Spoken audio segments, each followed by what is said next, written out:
Quando a escuridão da noite se aproxima, muitas vezes os desejos mais profundos do nosso coração podem se tornar realidade. Só que essa realidade pode muito bem despertar um mal ancestral. Mal este que chega com sede de sangue depois de muitos séculos. Curioso para saber o que eu achei sobre a releitura desse clássico? Pode ter certeza que eu também estou muito curioso para conversar com vocês. Mas antes eu peço que vocês se inscrevam nesse canal, curtam esse vídeo e compartilhem com os seus amigos. Principalmente aqueles amigos que gostam de boas histórias vampirescas.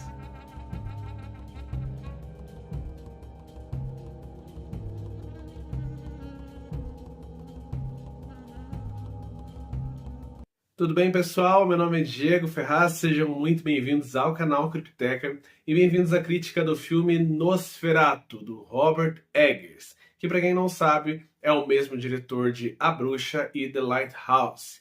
A Bruxa foi um sucesso entre os fãs do gênero do horror. E o The Lighthouse ficou agradando uma boa parte do público e outra não, por sua atmosfera estranhona. E eis que lá no meio do ano passado chegou a notícia que o maior trabalho do Robert Eggers chegaria às telas, o seu trabalho mais ambicioso, que seria a releitura de um filme de 1922. Filme esse, inclusive, que foi muito importante para o movimento do cinema como um todo.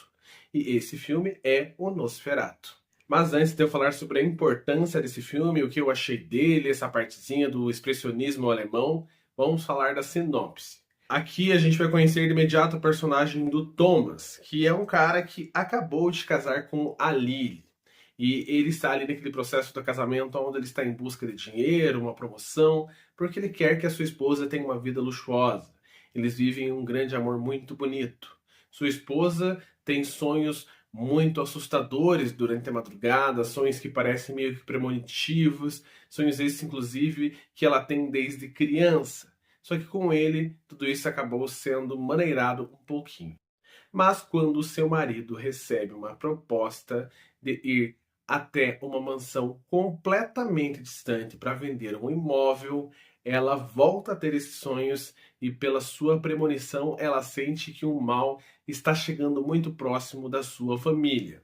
E quando o Thomas chega lá, ele conhece um conde que vive num castelo gigantesco, completamente sombrio, e esse conde se chama Orlok. E o Orlok tem outros objetivos que não apenas a compra desse imóvel. Objetivos esses que envolvem com toda certeza a sua esposa e toda a cidade que ele vive. Esse filme foi o ápice do cinema do expressionismo alemão em 1922, que foi um movimento que aconteceu logo antes da Primeira Guerra Mundial e ficou ali um pouco depois também com os seus resquícios, um movimento muito revolucionário. E ele foi tão importante e impactante porque ele meio que traduzia o sentimento daquela época de desesperança ali dos alemães, que estavam num processo muito complicado histórico, que você consegue dar uma pesquisadinha ali com a República de Weimar e tantas outras coisas. E esse filme representou tanto aquele período, e do modo expressionista, de uma maneira de ter mais sombras, dessa distorção do personagem maléfico, dessa entidade maligna que vem de fora atacar a população, que nada mais é do que esse reflexo da ideia que eles tinham da guerra que estava prestes a se formar.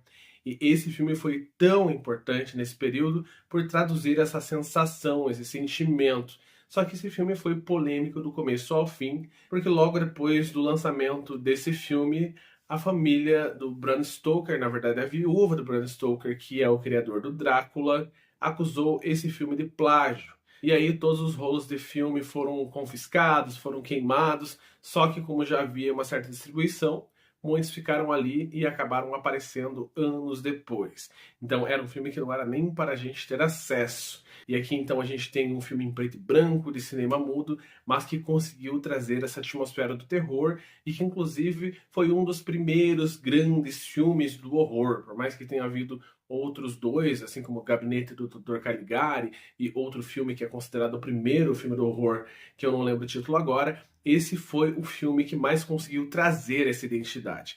E conseguiu trazer também várias coisas para a mitologia vampiresca, como, por exemplo, a ideia de que vampiros não podem sair ao sol. Então não foi a Stephenie Meyer com o Crepúsculo que trouxe essa ideia, ela existe há muito tempo, lá em 1922 pelo menos, dando esse início. Isso mudaria um pouco do enredo do Drácula, mas a gente tem que concordar, e hoje já é de concordância pública, que Drácula e Nosferatu são praticamente a mesma coisa no seu roteiro.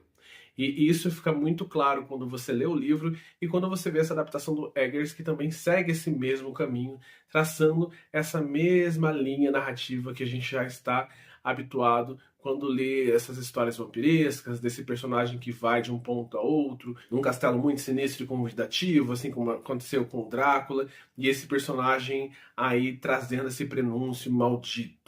E a grande surpresa de trazer esse filme como um remake é que esse filme foi tão importante para o movimento cinematográfico daquele período e até hoje, tendo ecos até em Hitchcock, David Lynch e tantos outros diretores, escritores tão importantes, que eu imaginei que eu assistiria uma grande bomba, mas eu vou dizer para vocês que foi uma grata surpresa.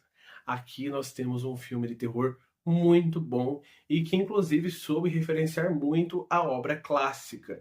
Então tem várias cenas que a mão, que é apenas a sombra do Orlok paira sobre a cidade, ou que tem as cenas onde aparece apenas o tecido esvoaçante da janela e fica a sombra do Orlok. E essas cenas claramente são um resgate desse período do expressionismo alemão, que não tinha tanto financiamento, que era um filme meio que independente ali daquela região e que trazia esses elementos da sombra, dos desenhos nas paredes, dos cantos obscuros, que inclusive é a identidade desse movimento. Só que aqui, claro, ele não vai ter todo esse contexto histórico, então ele perde um pouco do seu impacto nesse sentido, mas o impacto enquanto cinematografia funciona demais. Temos uma trilha sonora muito boa, muito cadenciada, muito pesada, e o trabalho de sonoplastia desse filme é muito impactante.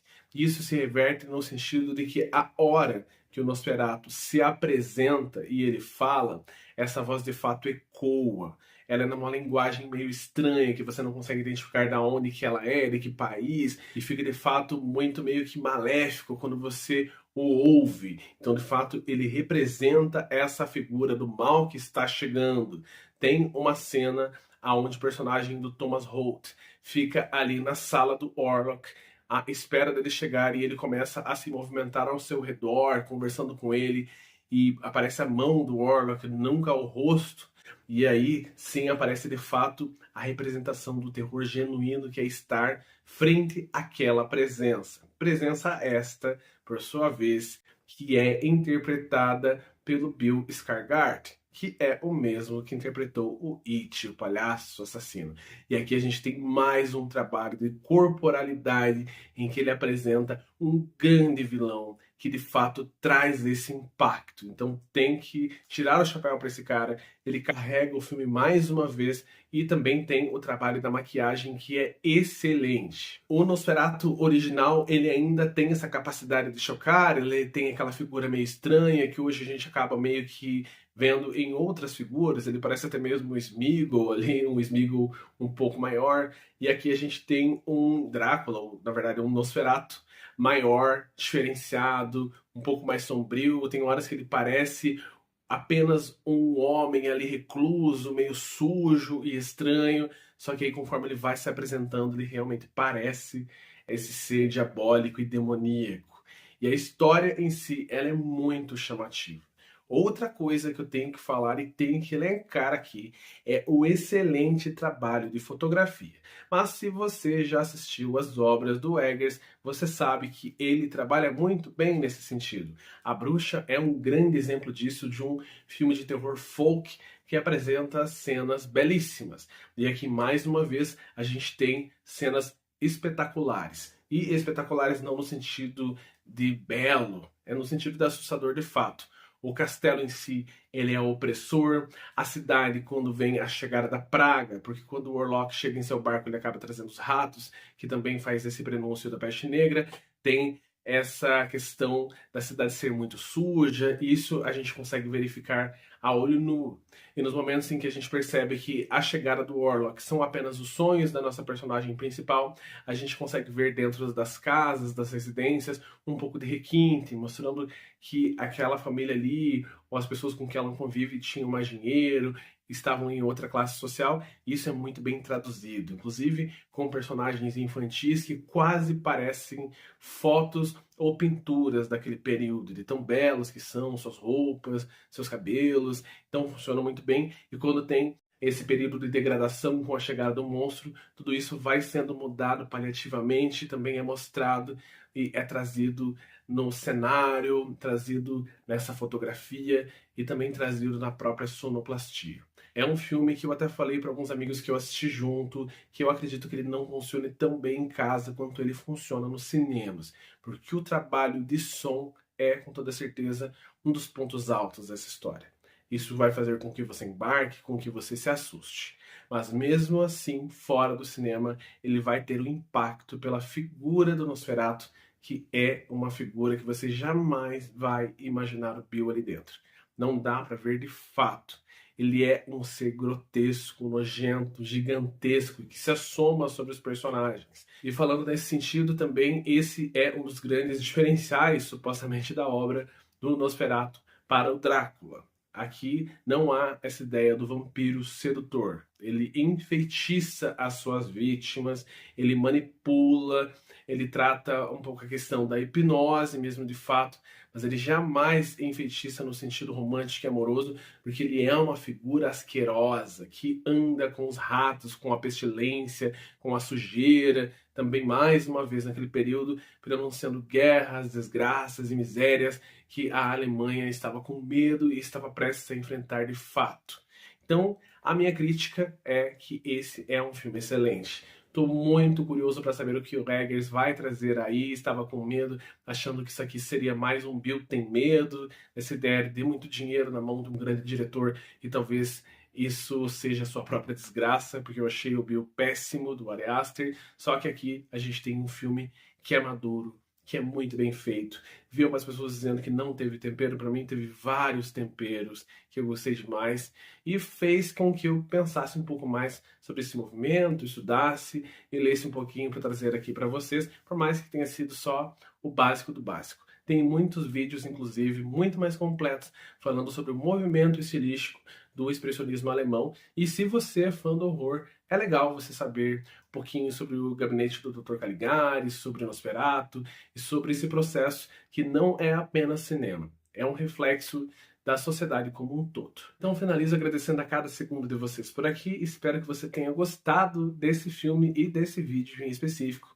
Mas caso você não tenha gostado, não se preocupe, escreva aí embaixo que eu adoro qualquer tipo de comentário de vocês aqui embaixo, desde que seja feita sempre com educação.